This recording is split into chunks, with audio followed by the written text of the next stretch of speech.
আলহামদুলিল্লাহ আমার ছোট ভাই আবু সাইদ ছাত্র নেতা সে এই বাংলার বুকে রক্ত ঢেলে দিয়েছে স্যার স্যার রক্তের পরিবর্তে এই আন্দোলন কঠিন আন্দোলনে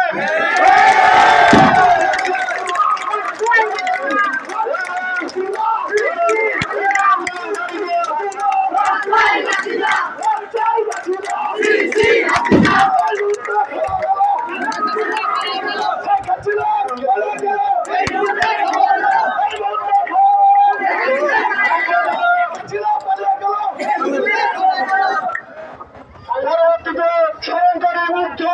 যে ছাত্রদের জন্য পানি দিতে দিতে দিতে গুলি খেয়ে রাস্তার বড় লাগে গুলি খেয়েছে যে পানি দিতে আছে বলছে পানি লাগবে পানি পানি লাগবে পানি এই রানের ছিল